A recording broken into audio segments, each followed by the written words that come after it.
You have been told of the Inquisition, that shadowy organization which defends mankind and the Emperor from the perils of heresy, possession, alien dominance, and rebellion. You have been told the Inquisition are the ultimate defenders against the phantoms of fear and terror which lurk in the darkness between the stars.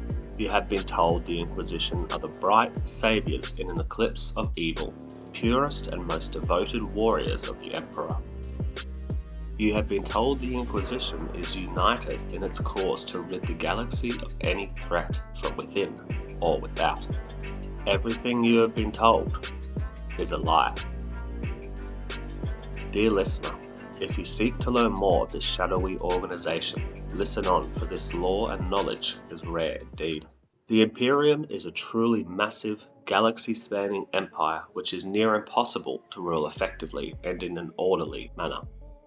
The problems with administrating this rule and the stakes at risk are much higher now given the recent events in 40k lore, with Abaddon's 13 Black Crusade literally splitting the galaxy in half.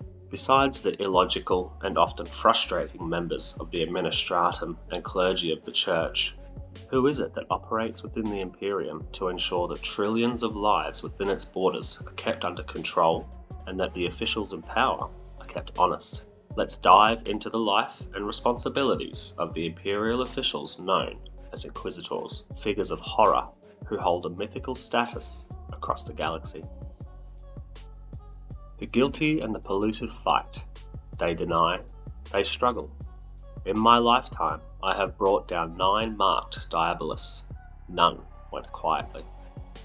Inquisitors are distant and foreboding figures who command both fear and respect by all, for they wield absolute power and are answerable only to their fellow inquisitorial agents and to the God Emperor himself. So great in authority, an Inquisitor of repute can even requisition Space Marine chapters or planetary defense forces for aid if they so wish. In fact, the Red Hunters are a Space Marine chapter who it appears are at the beck and call of the Inquisition. You can listen to more about the Red Hunters in this video. As long as anybody alive today can recall, the Inquisition's agents have always been divided by their own interpretations of the Inquisition's holy purpose. These belief systems and motivations are known as factions, and can affect an Inquisitor's motivations extremely, leading to occasional and considerable collateral damage when Inquisitors of opposing belief systems find their paths meet during a shared investigation or official mission for their Ordos. The Inquisition was founded at the behest of the Emperor of Mankind by his most trusted friend and advisor, Malcador the Sigillite. Small spoiler alert for anyone currently listening to the Horus Heresy or Beast Arises series here, but one of the key founding members of the Inquisition who actually plays a profound role in the Beast Arises novels is the erstwhile iterator during the Great Crusade turned Inquisitor, Kirill Sinderman. Considering the strife the Imperium endured throughout the Horus Heresy, the 4 founding members of the Inquisition were made so due to their inquisitive nature and staunch loyalty during the heresy. They were assigned the duty of questioning everything around them, including most importantly, those personnel in power. In this way, they would act as the secret police of the Imperium to protect it against threats both internally and externally. Given this was 10,000 years ago, compared to the current timeline in 40k, and the fact the Inquisition still not only endures, but thrives, this faction has grown in power immensely. In fact, in the Beast Arises series, which is set only 1500 years after the conclusion of the Horus Heresy, the Inquisition already inhabits a sprawling covert fortress located underground beneath the ice caps of the South Pole. Whether there are still ice caps in the 41st millennium, though, is probably unlikely, as the world's oceans have long since boiled away in the current timeline. Now, the most important thing we can learn of the Inquisition, and it keeps with the grim-dark hopelessness of the future quite well, is that the Inquisition is a very fractured organisation, containing many different belief systems. Not only is its efforts and manpower divided in this way, but it also contains rogue elements who believe they are doing the Emperor's work when really they are condemned by their peers. These could be Inquisitors and their henchmen who have gone too far off mission and taken matters into their own hands without first consulting their superiors and fellows, or even traitors who have turned to chaos and been excommunicated for it. These individuals who no longer operate formally within the remit of the Inquisition are radicals of the worst kind, and are actively hunted throughout the galaxy, bounties issued and agents dispatched to bring them to heel. The internal scheming and power ploys within the Inquisition can make the Imperial Court on Terra seem like small-town gossip, with system-spanning field missions and investigations, as well as major events all being orchestrated by agents of the Inquisition just to put a rival Ordos member in a bad light, or perhaps to be rid of someone they are in competition for power with, or even to aid them in being one step closer to meeting some secret agenda they believe will serve the Imperium in the future. Given these individuals hold almost absolute power and report to the God Emperor of mankind directly, it really is a scary thought and further adds to the power-mongering and grim-dark setting we all love. To aid the Inquisition in ensuring they have the physical power and force to address a threat, each of the three major Ordos has a chamber militant they can call upon for aid.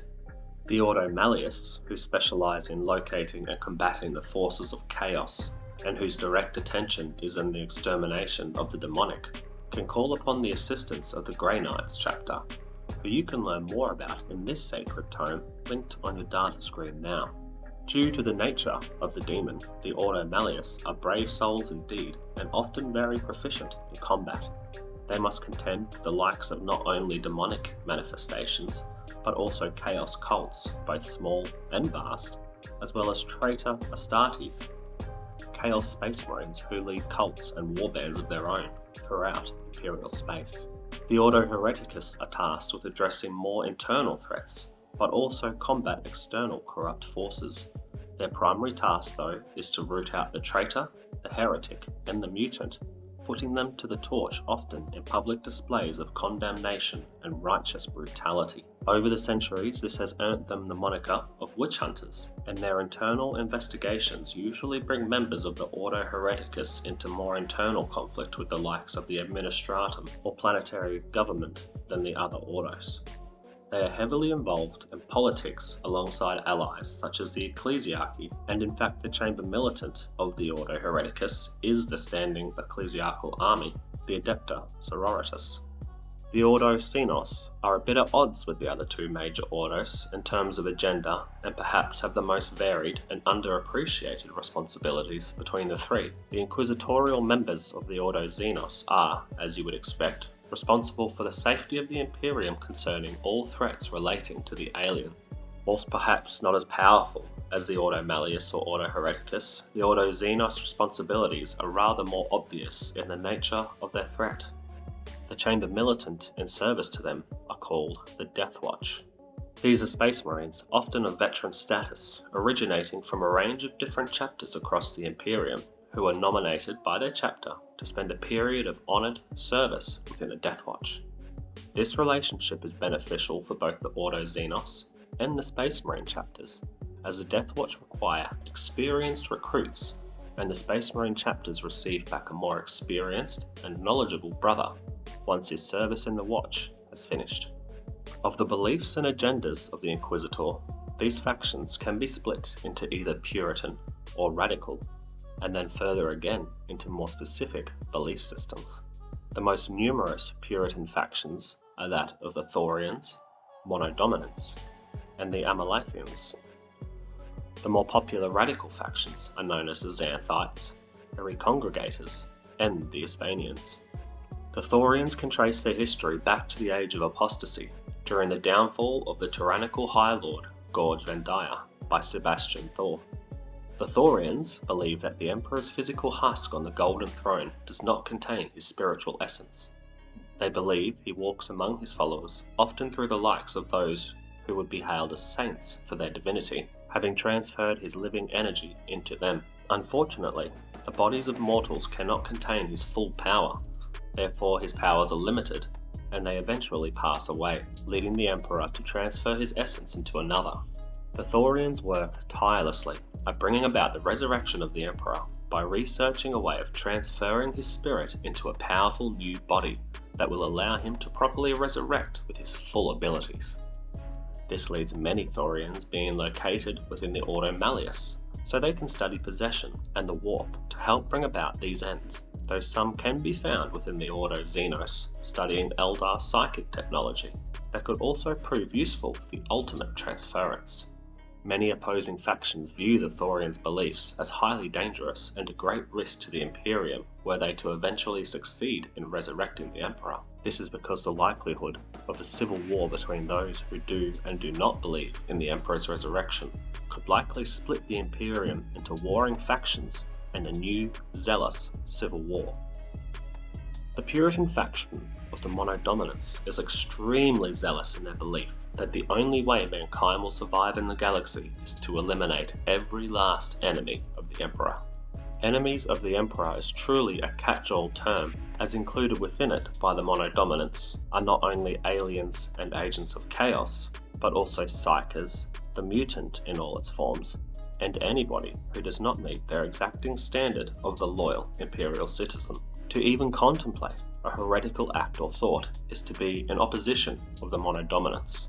Due to their hard-line views, the Monodominants will often operate outside of an Ordos, as, in their opinion, other Inquisitors often do not meet their exacting standards of purity and righteousness. In fact, it is this faction, the Monodominants, who are more likely than any other to wage war or conflict against another agent of the Inquisition. What does a Monodominant care for the opinion or life of one of these impure heretics? The Amalathians are termed such because at the outset of the 41st millennium, a great conclave was held by Lord Solar Macarius on Gathalamor on Mount Amalath, which saw great spiritual, military and political leaders once more swear their loyalty and allegiance to the Emperor of Man. This conclave gave renewed purpose to the Imperium, and shortly thereafter the Lord Solar's armies would conquer 1,000 planets. This had a positive effect within the Inquisition, as it gave many agents the optimistic opinion that all was going as per the Emperor's plans again, as this age in history followed the terrible years of the Reign of Blood and Plague of Unbelief. Many Inquisitors still follow this movement and identify as Amalathian, rooting out any individuals they see as threats to the Imperium, both without and within loyal institutions. To be deemed an enemy of the Amalathians is to be seen as destabilizing the power of the Imperium or attempting to change the status quo, as the Amalathians prefer to slowly let the Imperium follow the Emperor's will and will not stand for mortals interfering with his plans. They will publicly vouch for and protect powerful military leaders and imperial dignitaries who do not threaten the power of the Imperium or its other organizations. The Amalathians are widespread throughout the Ordos and work well with other powerful organizations such as the Mechanicus, Astra Militarum, and Ministorum. Of the radical factions, their methods can be extreme, even by inquisitorial standards. A radical inquisitor is more likely of the mindset that the ends justify the means no matter the cost, which for an inquisitor is definitely saying something. The radical Xanthite faction believe that chaos cannot be destroyed, as it is a reflection of human emotion, and they are in fact one of the oldest factions, being founded by Inquisitor Master Zaranchek Xanthus in the 32nd millennium. The Xanthites believe that mankind must not shy away from harnessing warp power for positive uses, for can psychers not be used to communicate across the galaxy, or the warp be used to travel long distances? Xanthites have no qualms about using chaos-tainted weapons and artifacts to further their own ends, though there are a sub-faction within the Xanthites who are even more zealous in their belief of using chaos against itself. This sub-faction is called the Horusians. These Inquisitors believe that the fall of Horus was a wasted opportunity to utilize this warp power-imbued individual to better serve humanity.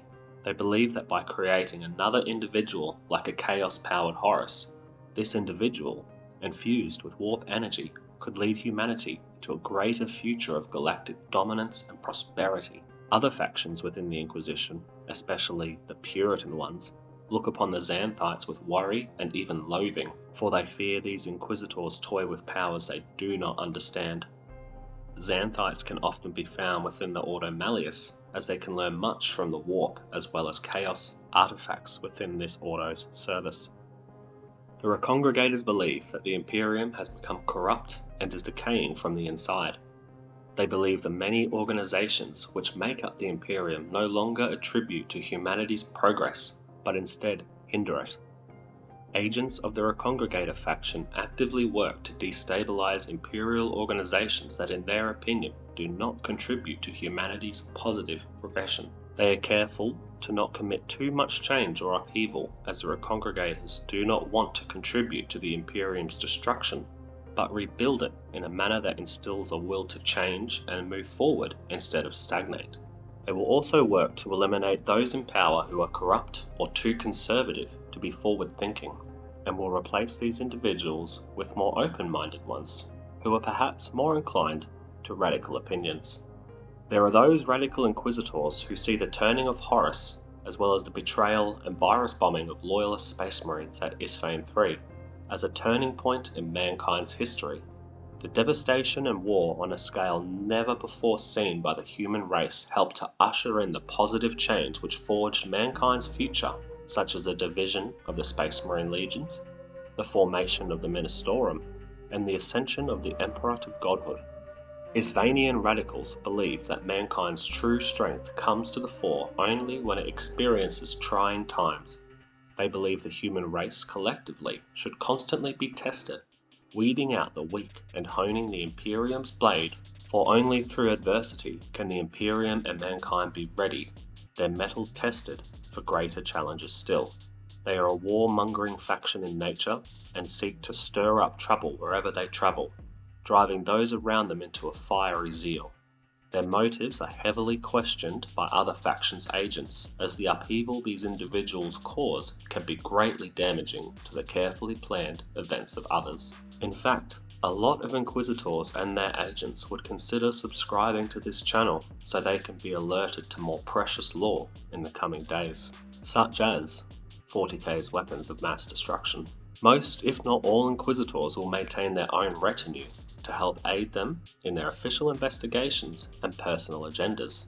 These retinues could be as small as 2 to 3 persons, or as numerous as a personal army of inquisitorial stormtroopers, depending on the preference of approach as well as power an Inquisitor wields. They are also often fair representations of the allegiances and personality of the Inquisitor in whose employ they are. For example, the more puritanical and zealous Inquisitors, such as one belonging to the mono-dominant faction, may see more preachers, cultists of the Emperor, or officials such as Arbites present, whereas a radical Inquisitor may consort with the likes of demon hosts, chaos cultists, mutants, or those of questionable morality such as bounty hunters and gunslingers.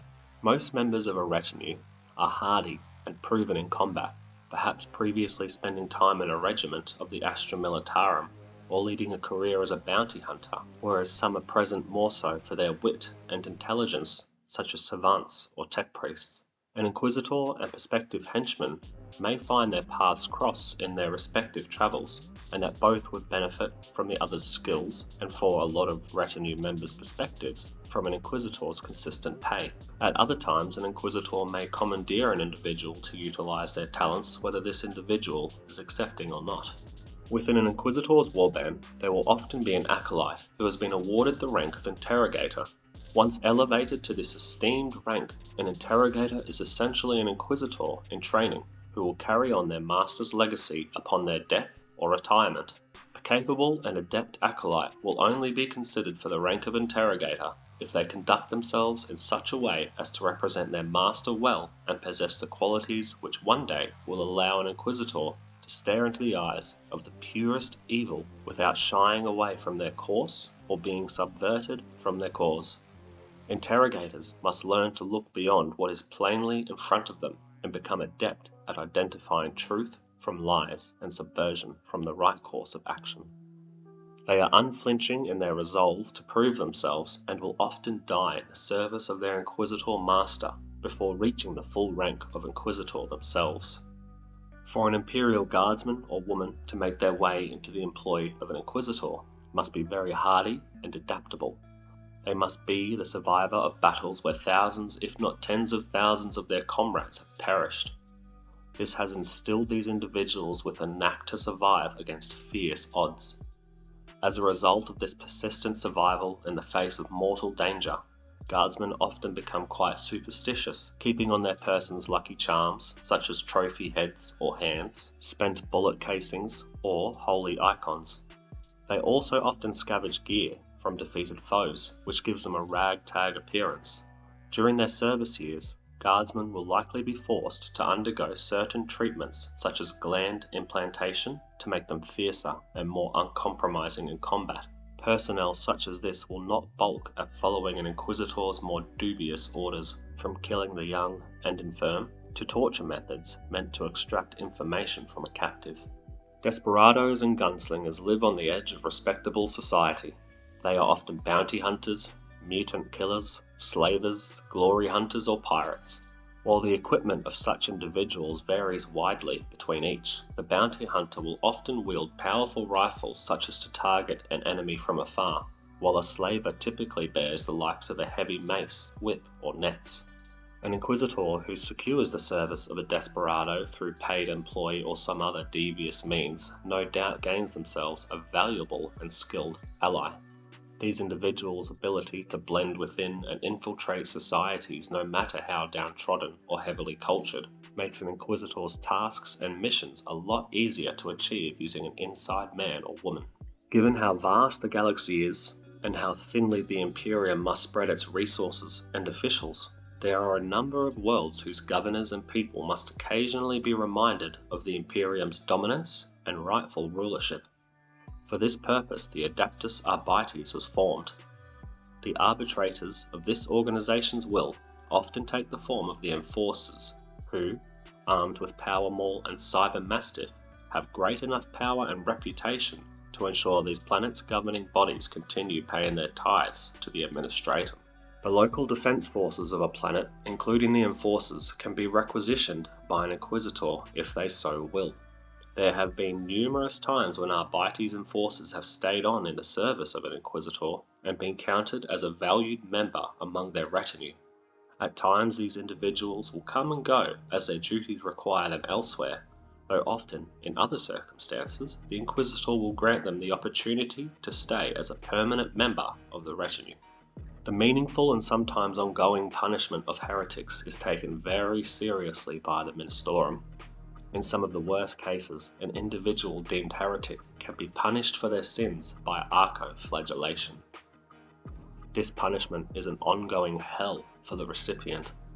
Once archoflagellation is deemed fitting, the heretic in question undergoes psychosurgery and physical alterations, turning them into a frothing mad berserker. The unlucky recipient will have their hands removed and in turn be fitted with a variety of weapons such as large, cutting claws, chain blades, or electroflails. A sealed helm is fitted onto their cranium, which keeps them in a serene state of semi-consciousness until they are activated by a trigger word from their handler. Once activated, the archoflagellant system is flooded with combat stimulants, and their psycho-conditioning causes a blood-mad rage to overcome them, turning them into a near-indestructible human weapon.